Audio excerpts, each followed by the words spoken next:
Just before we go on to the topic, right, my colleague Jeremy has already explained why API management and API mindset is important, right?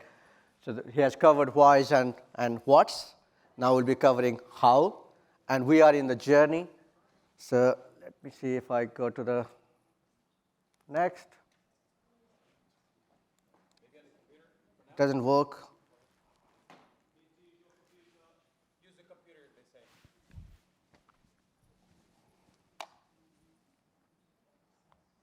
Right, before we go in detail, that's me.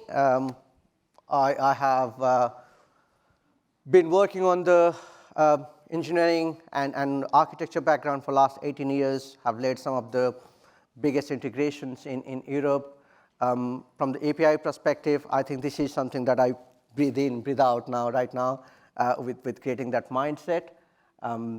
I'm also a strong advocate for green ops and green engineering, where APIs are key, making us like a decoupled architecture so that it helps us to create a sustainable IT, right? And at the same time, helping us to innovate and create products that can do, probably a better finance for our greener future. I love to travel and love to cook and try different cuisines as well. So talk to me about any cuisine. I'll have a fact around that.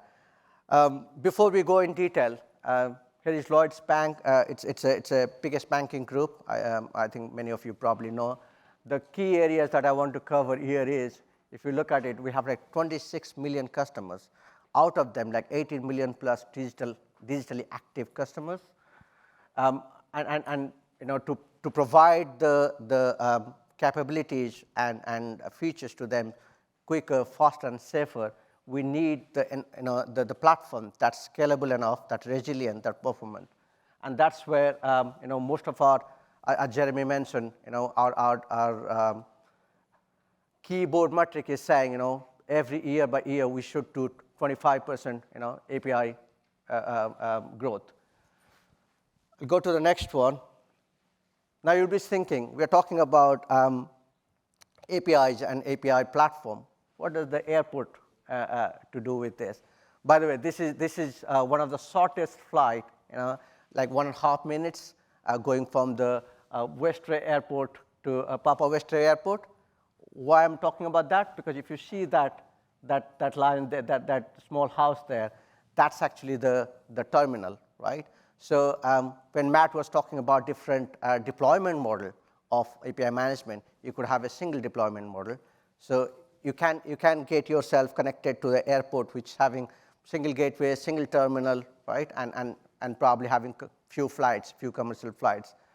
Now, when you grow to a level of like Atlanta Airport, which actually takes you to the like commercial level, world's busiest airport, what it talks about it like 110 million passengers in 2021.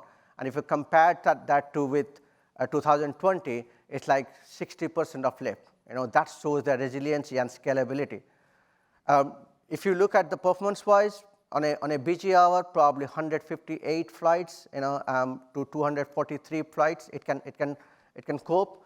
And why I'm talking about airports, I'm from a small village, right? And the only thing I have seen from the, where technology were not there, sometimes even, because of the floods and cyclones, we used to not have electricity for a couple of months, right? But the one thing I have seen is the flights, how they advance, and that inspired me a lot. This whole aviation industry inspired me a lot. So when I got the challenge saying, okay, we need to build the API platform at the enterprise scale, what does that mean? Where can we get inspiration? And that's where the airport industry comes. So enterprise scale API management is no different to how these big airports, the commercial airports, they perform, how they operate, how they think about their scalability, how they're resilient, and most of it, the operation side of it, right? They have airside operation, they have the land side operation, they have security in both sides, right? And you have to think from that perspective when you scale up. You can have different deployment models, but it's a journey. The vision need to be, how do I scale up? And with Lloyds Banking Group, as we have a lot of, five business divisions with a lot of work streams, everybody wants to be autonomous, right? Because everybody wants to provide the values to a customer quicker, faster, and safer.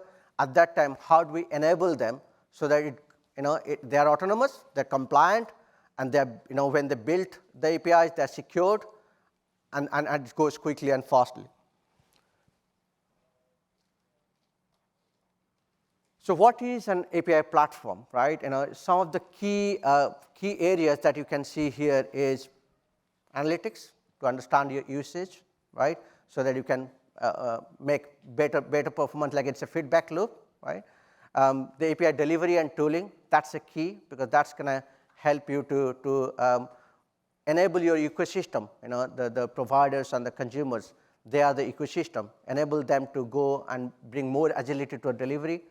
The policy management, right? Depending on how your API platform is, whether you have single deployment, multi-deployment, and when you go into enterprise scale as a multi-cloud, and having API management across different cloud, you need the centralized policy management.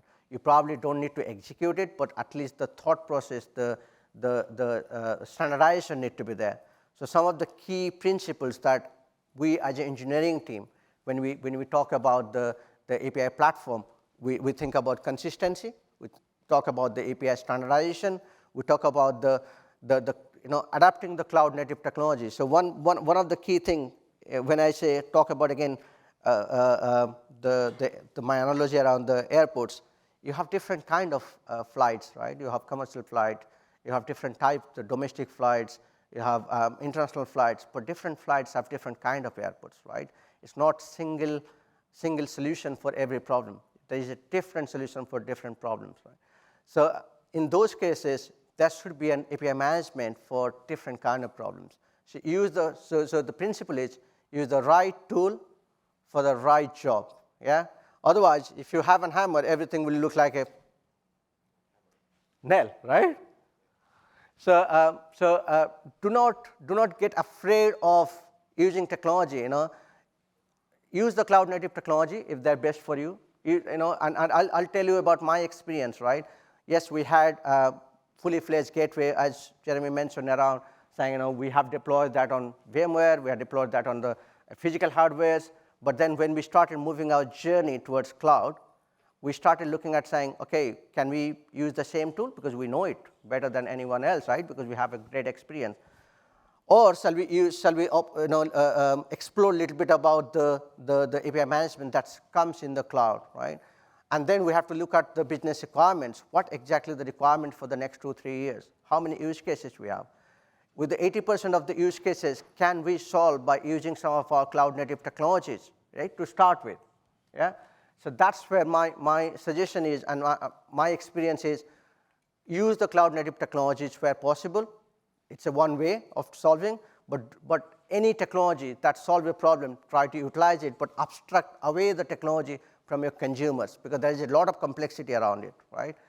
Rather than everybody in your organization understanding the technology and consuming it, have a small team, think about the technology, put the automation, and then abstract it out, and then give it to your consumers to consume it. Here you go. That's the next platform ecosystem, right? It's not just the platform that you need to create, curate, maintain, but the ecosystem you need to enable. And two of the key ecosystem are API providers and API consumers. And in our case, API providers have all our business divisions, and they have loads of labs, right? Loads of API team. And the consumers could be our internal consumers, could be regulators, could be TPPs, could be external consumers, our partners. So we have to build that ecosystem. So how do we enable this ecosystem? By making sure that the APIs are discoverable, making sure that the APIs are, the providers can put the APIs irrespective of which technology, which cloud it is. It's a standardized way so that it is portable, right? And I think this is the right time to move into the governance model. But this is where I see always the providers and the consumers feel the complexity around, oh, I have to go and deal with this central team. I have to go through this process. This is what one of the feedback I always see. How do we ensure that we go through a model where maybe centralized is good when you have a simplified API platform. You have one gateway or maybe a couple of gateways, few APIs at the start of your journey. But when you scale it at enterprise level, I think you need to move towards more federated. But it's a journey, right? And if you ask me, where am I think I'm somewhere in the middle of the journey, because the journey belongs to not just your maturity and your, as an API platform team's maturity. It's about the consumers, the providers, how mature they are. Are they good enough to be autonomous? And also the tooling that you're providing, you should be providing the tooling so that the APIs are designed and built and compliant as part of that, right? You do not have to do a check post that. You should provide them the tools so that they can think about saying, yep, while I'm deploying, I'm compliant, that's why I'm deploying. While I'm releasing to the, let's say, root to live environment, higher environment, I'm compliant with bank standards, I'm compliant with industry standards, right? And that's how you can move it. So if you make that, then you're going to go more around the federated model. In my organization, I see the API maturity from consumer to consumer, from business division to business, it's vary, right? So to reach there to the federated model, I mean, that's our aspiration. But to reach there, it's a journey. And it takes time, and that's where you need to bring the API mindset, do some hackathons to make sure people are understanding the way API need to be secured, API need to be created, understanding the API standards, right? And then providing them the right tooling so that they can move towards the right.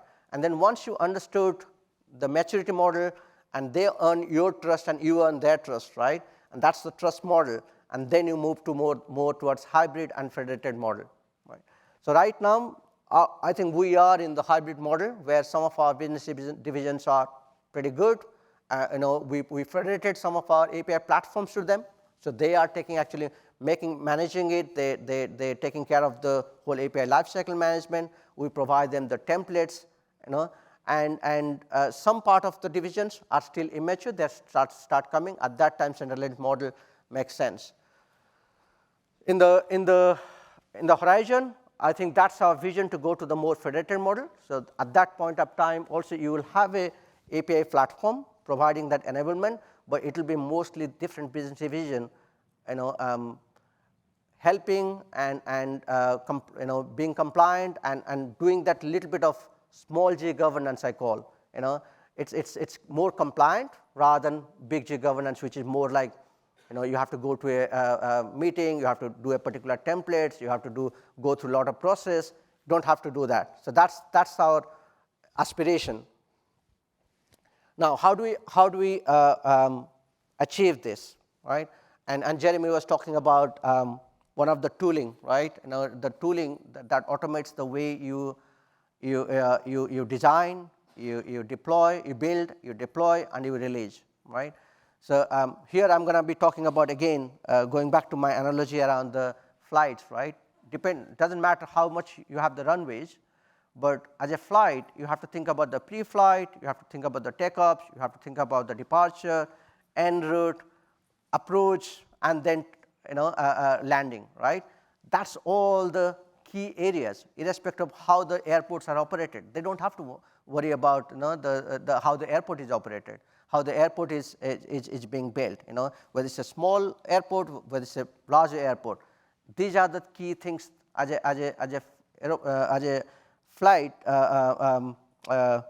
pilot you need to think about, and that's exactly what you need to provide to our providers. Your provider API team have to only think about design. They don't have to worry about, oh, am I delivering that to Azure? Am I delivering that to GCP or on-prem? They shouldn't be. I mean, they need to be worried about, but they don't need to be worried about the deployment model. They don't need to be worried about the configuration model. So design, then create. How do they create it? It should be templatizing. There's a platform team providing all the templates and archetypes, where the provider team need to be consuming them, right? And then you have all kind of validation, and this is what we have done now in Lloyd's, right? That helps us to federate more towards the yes, one part of it is API platform federation, where you give the platform for a business division to own it and maintain it and federate it. But the best part of it, you do not have to do that from start. You can do one thing from start, is federating the API lifecycle management. Even though you have a centralized team who are the SME of that technology, creating that platform and maintaining that platform, the one thing that you should do federation is the API lifecycle management, because that's your large amount of, out of those business division, the engineers, they are probably the biggest consumers and providers who will be helping, who will be providing, who knows their business functionality, right? And who would be going in a more agile delivery if you provide them that. So it's about creating, doesn't matter whether you are using Jenkins, you are using any other tooling, but provide them that, so they, like say, with a CLI or with a UI, you just provide them so that they can just create and do the build. With the build, you can do input validation, Swagger validation, deploy, and we also do an audit data store, to ensure that we have all the events, recorded. And then on the deploy, for different clouds, you can use different tooling, but it should be again templatized. The way it is templatized, so that you know exactly different audit events, and for a consumer, whether it's for a provider team, whether you are using Urban Code or whether you're using Spinnaker, doesn't matter. What they have to use the template to deploy, right, and take it to the route to live. So that's a key scalable API delivery that I see, where you can federate the delivery from the day one once your platform is live. Obviously, going further, when the platform is, let's say, one of the platform is dedicated to commercial, then you should think about nurture their understanding of technology, and probably in a longer run may be able to federate the whole platform for them, right? So that gives them more autonomy. But again, it's a journey. It's about the trust. It's about the maturity model, and that's how you go further. But your aspiration should be always to the federation. That's how you can scale. Now, API Marketplace, that's an interesting bit, because you need to have the APIs to be discoverable. As I said, I'm a strong advocate for sustainability. And when I look at the sustainability, and from the bank perspective, IT probably, if you look at the all carbon footprint, probably 1 to 3% of the carbon footprint would be IT and a data center, but most of the carbon footprint would be the finance that we do, right? And the only way you can influence that is by creating new products, innovating new products that will make sure that we finance to the more sustainable businesses, right? And something like electric vehicles, right? So those kind of things. So how do we be partnership with this? And this is where the marketplace come. Jeremy has covered most of it, saying why marketplace is important, what is and what we need to be doing, having that unified developer experience on top of all the developer portals. So at the enterprise level, you might have different gateways, and integrated dev portal or a dev portal of that is a key part to that, right? And when you have, let's say, 12 to 15 API management instances, how do you ensure that your internal and external developer onboarding, discovering, and then consuming and subscribing in a unified way? And that's where this unified developer experience, going to be helping, where it will be onboarding you, and automating all those areas, onboarding you, making you see all the, making you discover all the APIs, and that enable you to innovate and create new products, so that we can actually do a better finance, in sustainable areas as well. So two more items there I was trying to probably cover is Sandbox. This is one of the key areas where our partners always ask for it. And the second thing is the test facility. So as part of the API Marketplace, these are the two areas which will help not just the consumption, but it's the innovation side of it. If you can provide a sandbox where they can go and create new products, based on your APIs and API definition, I think that's where we can quickly create new product sets. And if you can do a test facility with the test data, I think that can be proven more, and before we go through the route to live and make it live. I think those are the two areas we are focusing as well as part of the API marketplace. One is discoverability, second one is the providing a sandbox, and third one is around the test facility. Yeah. Now, going back to, again, commercial airport, right? Airport is not just the runways and the terminal. Airport is all those areas, you talk about the taxiways, you talk about the control tower, which sits in there and helps you to control the flights, which goes first, which goes next, ensuring that it's efficiency in a large scale like Atlanta one, right? That's what their motto is: create more efficiency. But obviously, at the same time, security is a key thing. The hangars where you can probably dedicate to different airlines so that they can use that for any maintenance work. And when I look into that, that's actually your API platform when you built it, right? Being a platform owner, we do not have to just think about the gateway or the developer portal. We have to think about all of it.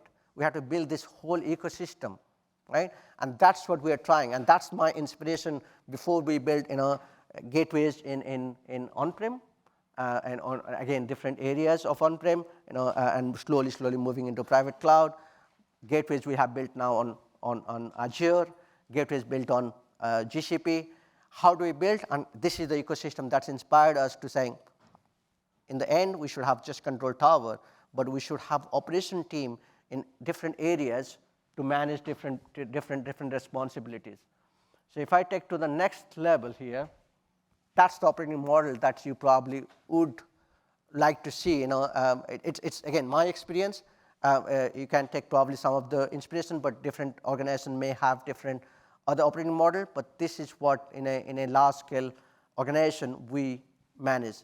So I'm going to go from the top to bottom. You probably will have one or two enablement team, right, in the center.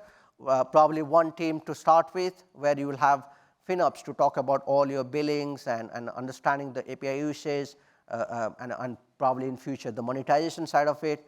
You'll have the operation SRE and API adoption team. Operation SRE are same like your AI side operation, ensuring your runways or the gateways in API platform perspective are up to date. Any incidents happen, they take care of it.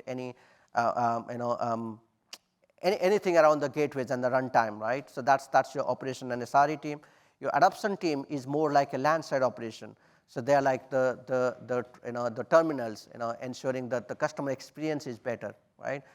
Customers, and here the customers could be your internal developer, customer could be your consumers itself, right? Making sure that everything is automated, making sure they understand the policies and a swift customer experience for them. Tooling and standardization are key for federation and scalability, and federation is key for the scalability. So we, as Jeremy was mentioning before, we have toolings around everywhere which is automated, built-in security control, built-in compliance control, so that you do not have to worry about understanding and reading a lot of policies, because it's all built in.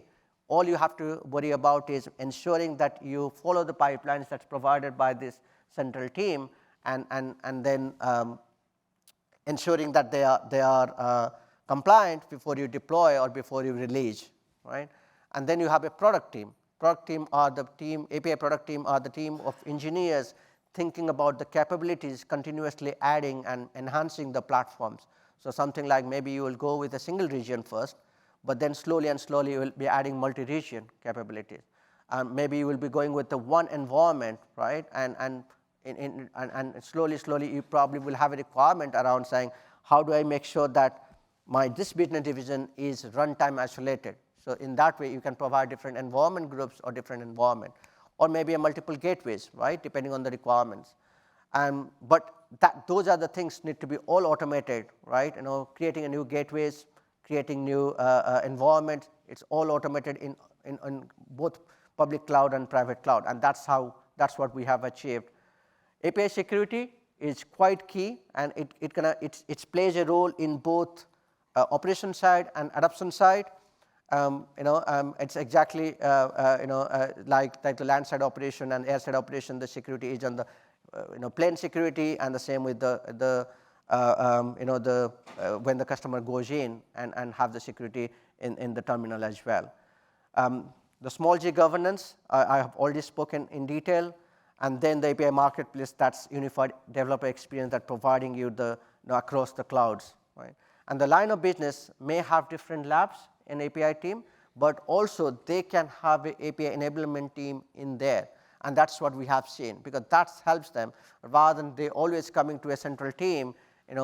It helps having a locally set up SMEs, understanding the policies, understanding the tooling, which we can enhance. So my last slide. Yeah, I think the key takeaways, I will say 5 things.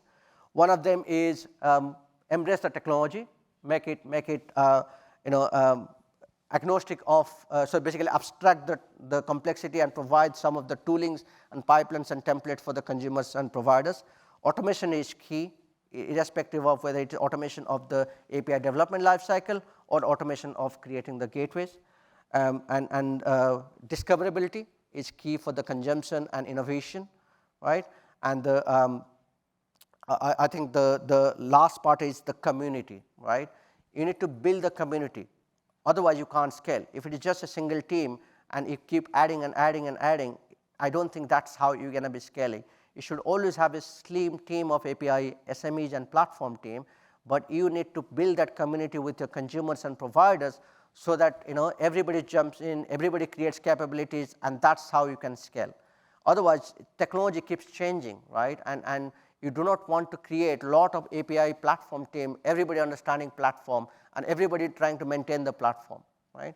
So that's how you can, that's how I have solved it. And again, as I said, we are in the journey. I'm still looking at my North Star and a lot to do, but I hope my experience will help you as well. Thank you. Any questions? We have time for one question there. It's there.